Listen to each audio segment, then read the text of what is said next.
सोचो जरा, एक तरफ यूरोप के साथ इंडिया का हिस्टोरिक ट्रेड डील और दूसरी तरफ अमेरिका का टैरिफ प्रेशर। अब क्वेश्चन ये नहीं है कि डील हुई या नहीं, क्वेश्चन ये है कि इंडिया किस डायरेक्शन में जा रहा है। आज की वीडियो में हम समझेंगे इंडिया ईयू की डील क्या है, अमेरिका का टैरिफ का क्या रोल है और आम आदमी को इससे फ़ायदा होगा या नुकसान होगा। इंडिया और यूरोप यूनियन के इस डील में एक फ्री ट्रेड एग्रीमेंट एफटीए के रूप में देखा जा रहा है। ईयू दुनिया का लार्जेस्ट ट्रेडिंग ब्लॉक है, जिसमें जर्मनी, फ्रांस, इटली जैसे पावरफुल इकोनॉमिक्स आती हैं। इस डील का मेन एम है इंपोर्ट एक्सपोर्ट ड्यूटीज़ कम करना, इंडियन प्रोडक्ट्स को यूरोप की मार्केट में ईजी एंट्री करना, टेक्नोलॉजी, क्लीन एनर्जी और मैन्युफैक्चरिंग में पार्टनरशिप। इंडिया क्या एक्सपोर्ट करेगा? इंडिया इसमें एक्सपोर्ट करेगा textile and garments, pharma medicine, IT services, engineering and auto components. और ईयू इंडिया से क्या लेगा? ईयू इंडिया से लेगा advance machinery, green technology, electric vehicle tech और हाई एंड मेडिकल इक्विपमेंट्स। यानी कि सिंपल लैंग्वेज में कहें तो इंडिया मैन्युफैक्चरिंग हब बनने की पूरी तैयारी में है। अब अमेरिका का जो है, अब यहाँ अमेरिका एंट्री लेता है। अमेरिका का मानना है कि इंडिया कुछ प्रोडक्ट्स पर हाई टैरिफ लगाता है।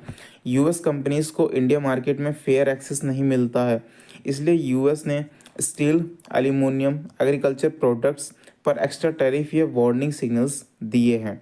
अमेरिका का मैसेज क्लियर है, ट्रेड पार्टनरशिप चाहिए लेकिन अपने टर्म्स पर।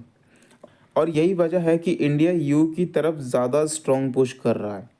इंडिया यहाँ एक बैलेंस गेम खेल रहा है, America strategic and defence partnership का और ईयू से trade, technology and green future partners का। इंडिया का मानना है अगर एक मार्केट प्रेशर डालेगी तो हम दूसरी मार्केट में अपॉर्चुनिटी बना लेंगे। इससे इंडिया को बार्गेनिंग पावर मिलती है और सिंगल कंट्री डिपेंडेंसी कम होती है, ग्लोबल इमेज जो है वो स्ट्रांग होती है। अब सबसे इम्पोर्टेंट सवाल आप और मैं, जॉब्स का क्या होगा? मैन्युफैक्चरिंग और एक्सपोर्ट बढ़ने से एम्प्लॉयमेंट जनरेट होगी।